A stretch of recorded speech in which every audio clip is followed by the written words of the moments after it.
रात गहरी हो चुकी थी। चांदनी आसमान पर ऐसे बिखरी हुई थी जैसे किसी ने सफेद चादर तान दी हो। खेतों के बीच एक तन्हा रास्ता था जहां हवा के साथ झाड़ियों की खड़खड़ाहट दिल को दहला देती थी। साहिल, एक जवान किसान, हाथ में लालटेन लिए घर वापस जा रहा था। अचानक उसने सुना जैसे कोई हल्की सी कराह निकाल रहा हो। आवाज इतनी मंद थी कि अगर हवा का एक झोंका भी आता तो शायद दब जाती। साहिल ठिठक गया, दिल की धड़कन तेज हो गई।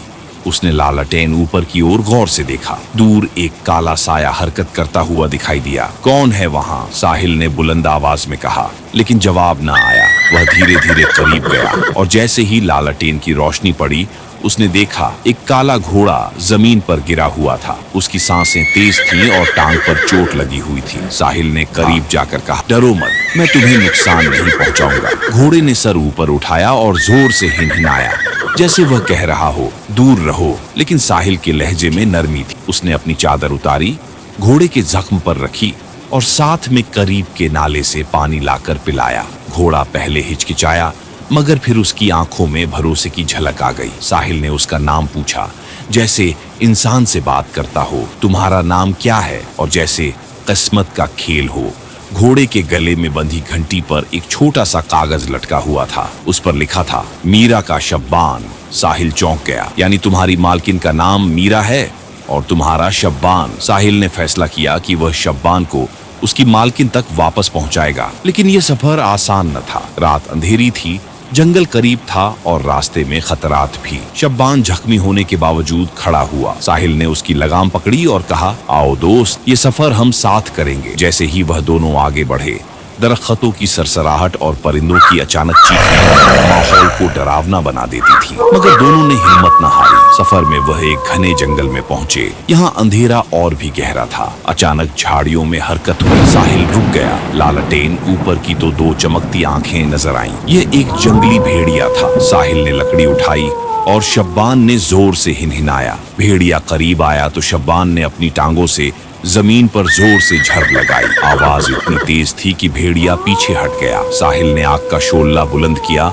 और वह जानवर भाग गया। यह लम्हा था जब साहिल को यकीन हुआ कि यह घोड़ा सिर्फ जानवर नहीं बल्कि एक बहादुर साथी है। सफर जारी रहा। रास्ते में साहिल और शब्बान के बीच एक अजीब सा रिश्ता बनने लगा। साहिल उससे बातें करता, मेरे दोस्त, तुम्हारी मीरा भी तुम्हें ढूंढ रही होगी। शब्बान हिनहिनाता जैसे वह हर बात समझ रहा हो। रात की ठंड में जब साहिल थक गया तो शब्बान ने उसे अपने करीब बैठने दिया ताकि वह गर्मी महसूस कर सके। इस पल में एक इंसान और एक घोड़े के दरमियान मोहब्बत और भरोसे का ऐसा रिश्ता बना जो आम नहीं होता। अगली सुबह जब वह आगे बढ़े तो उनके सामने एक दरिया आया। पानी का बहाव बहुत तेज था। साहिल ने कहा, यह मुश्किल है लेकिन हमें पार करना होगा। शब्बान ने अपनी जख्मी टांग के बावजूद हिम्मत की। साहिल उसकी पीठ पर बैठा और दोनों ने दरिया पार किया। लहरें बहुत तेज थीं, मगर शब्बान की ताकत और साहिल का भरोसा कामयाब हुआ। जब वह पार उतरे तो साहिल ने उसके गले को जोर से गले लगाया और कहा, दोस्त,